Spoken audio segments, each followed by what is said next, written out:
Mark chapter 5, verses 1 through 20. They came to the other side of the sea, to the country of the Gerasenes.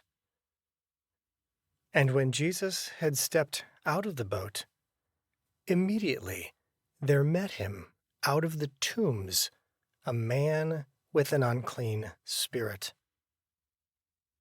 He lived among the tombs, and no one could bind him any more, not even with a chain. For he had often been bound with shackles and chains. But he wrenched the chains apart, and he broke the shackles in pieces. No one had the strength to subdue him. Night and day among the tombs and on the mountains, he was always crying out and cutting himself with stones. And when he saw Jesus from afar, he ran and fell down before him.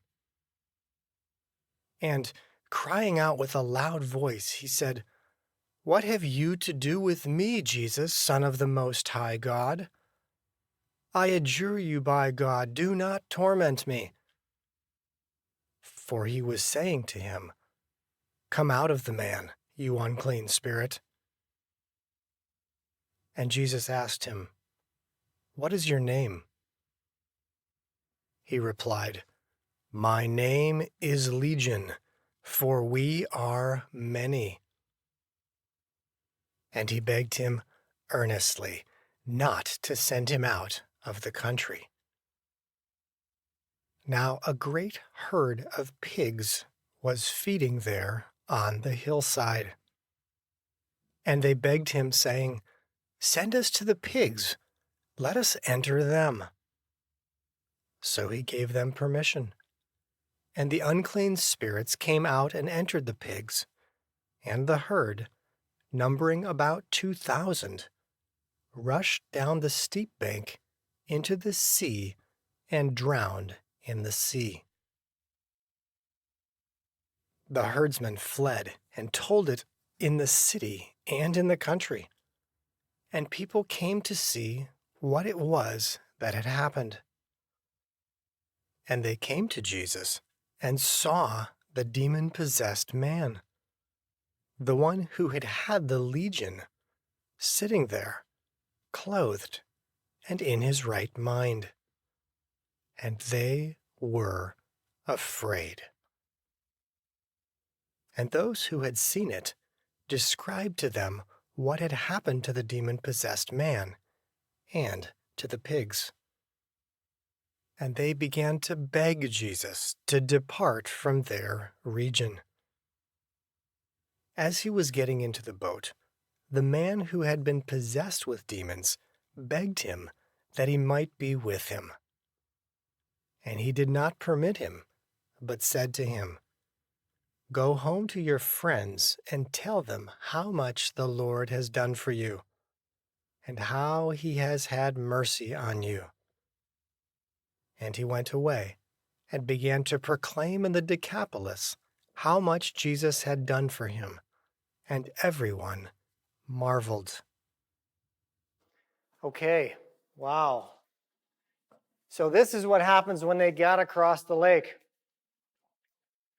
They come across the lake, and on the first read, it's kind of a troubling story. There are some things about this story that, well, why did that happen? He comes across the lake, and they're met. They get off the boat. How are they feeling, by the way, getting off the boat? Some are seasick, some are relieved. They've just been out of a storm. How about their clothes? Some of them are probably wet. Some of them might smell like fish. They are so happy to be on land. They get off the boat, and they look up on the hillside, and there are 2,000 pigs up there. Now, Jewish people, and the pig is considered an unclean animal, a non-kosher animal. It's not something that they would see on their side of the lake. This is an amazing sight. When there's something illegal in your country and you go to another country and it's not, it's somehow fascinating to you. I remember I grew up in Wisconsin, and driving to California with my family on vacation, I noticed that in Nevada there was big fireworks displays. Fireworks are illegal in Wisconsin, but they're legal in Nevada, or at least they were when I was young. Oh, can we stop? Look, let's look at the fireworks displays. You're drawn to the fact that something illegal around you is obviously not illegal here.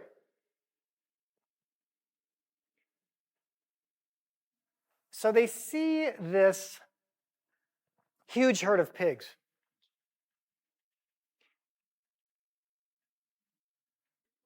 There's also something very impressive, I would say significant, about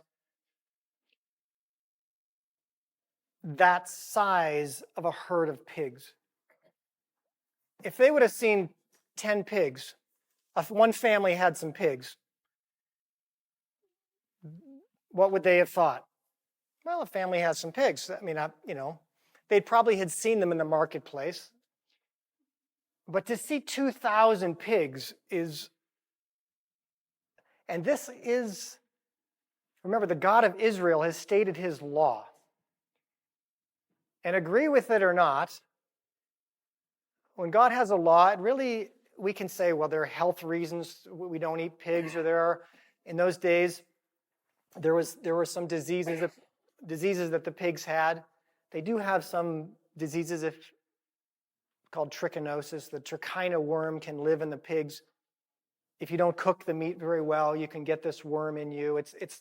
Pigs have diseases that other animals don't, and perhaps that was one of the health reasons that God said not to eat pigs.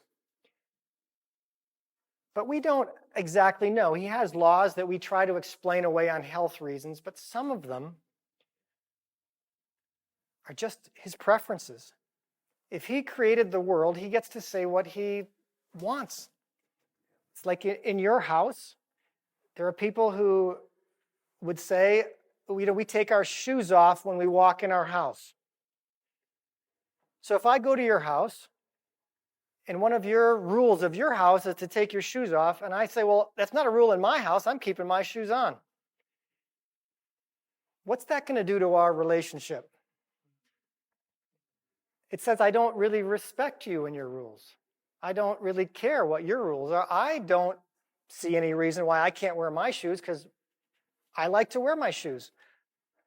I do it in my house.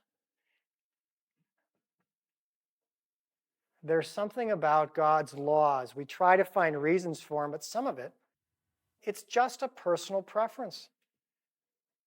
He says, this is the way I want you to use your sexuality.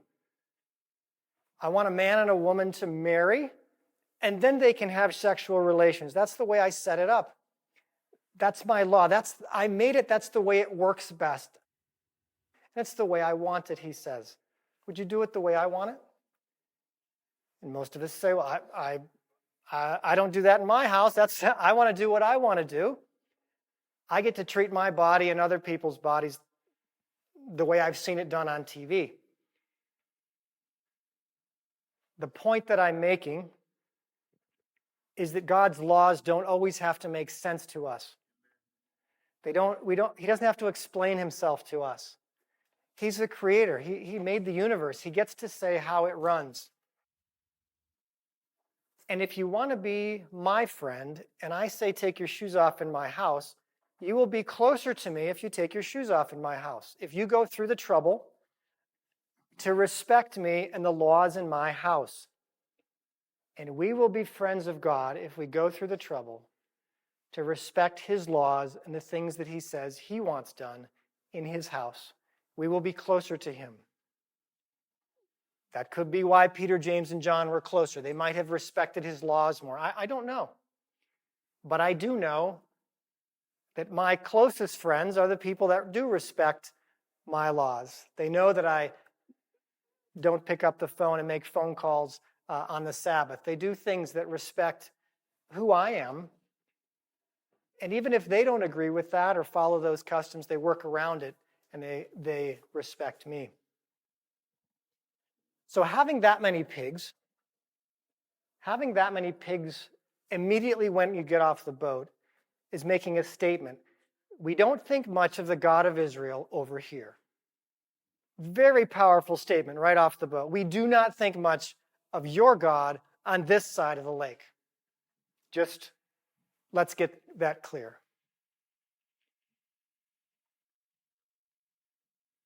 The other thing a herd that size says, you're opportunistic and you're in business. What would you think about a herd of pigs that size?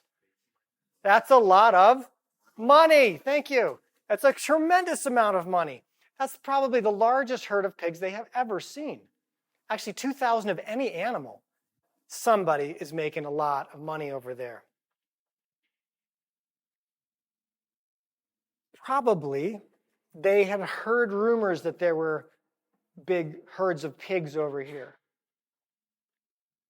Do you think they had heard rumors about this demoniac who shrieks, who runs among the tombs, cutting himself? And when you put chains and shackles on him, he breaks them. Is that the kind of thing that would travel and young boys might hear those stories across the lake? Absolutely. So, what are they thinking when this naked man starts running toward them all? Right? It says he ran to them. This guy now, he is running toward you. You just got off the boat. You're a little seasick, you just said. There's a naked man running toward you, and maybe he's shrieking. I don't know. How are you feeling about that? Like, is he going to stop? Is he going? I mean, what is he going to do? What is this crazy man going to do? You know he's a crazy man, and he is full speed running at the 13 of you. Any anxiety in anybody? Anyone see the huge herd of pigs? Crazy naked man's running after you. You just arrived. Welcome to the Gadarenes. We're not in Jerusalem anymore. I mean, have you ever been in a place where when you entered that city, you felt some evil oppression, just sort of like, ooh, something is spiritually out of order here. Maybe it was the billboards. Maybe it was the adult stores. There was a spirit of the place, and you said, ooh, there's some evil here.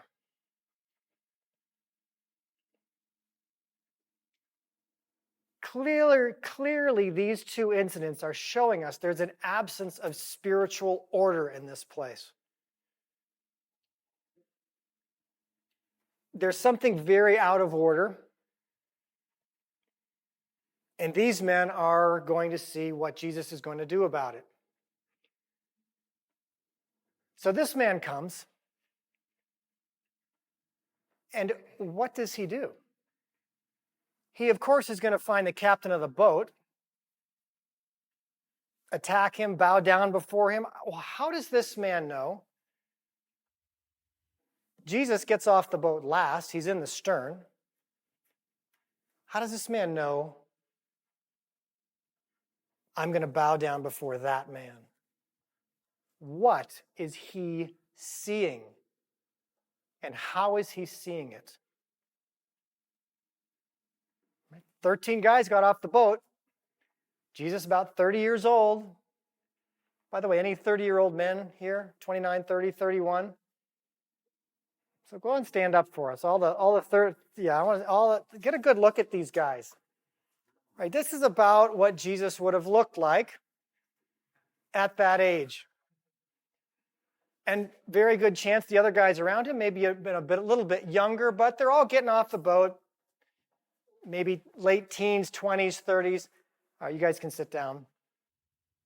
How is it that this naked crazy man picks out one 30-year-old guy and bows down before him?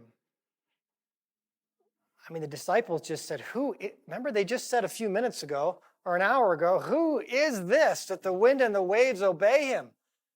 There's something that this man sees that the disciples clearly didn't see, and they still don't.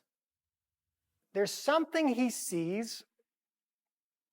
Well, let me ask you, what is it that this man sees? How is it that he knows? Yes. He's demon-possessed. So he's demon-possessed. What is he able to do? He sees, yes. He sees a greater power. He sees a light, you said. The light in Christ. He sees, the reason this man comes and throws himself at the feet of Jesus, he sees in the spiritual realm. This is way out there. Right? This is way out there. This man sees something so astounding about one 30-year-old guy who got off the boat.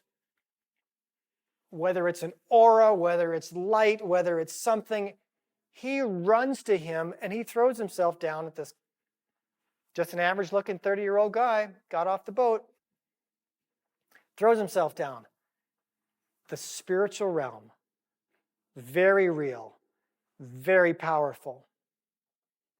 Most of us don't see it. We think it's all just flesh and blood, just money, sex, power, just whatever you can get, just materialism. That's what we see. The truth of the matter, and the reason we read this scripture, is because the spiritual realm is more real than the realm you and I are sitting in this room. It's all around us, and it's so incredibly powerful. And we want to see it. And you want to see it, and I want to see it. And as we pursue these things of God, as we pursue Jesus, as we get to know him, as we get to commune with him, as we get to understand him, we get to see what he's like. And then we get to be what he's like. And when we are like him, we also have that spiritual power and light around us. And the demonic realm can see it. I just want you to sit with that a moment now. The spiritual realm is very real. The demonic realm is in the spiritual realm. And if you can see it, and maybe right now you could ask the Lord, Lord, I want to see in the spiritual realm. Open my eyes to see. The disciples are in a boat with Jesus, and they could not see what this naked, crazy, demonized man could see immediately. We want to be seeing him, and we want to be seeing him in other people. Open my eyes. Let's just pray that. Lord, open my eyes. I want to be like you, and I want to see in the spiritual realm.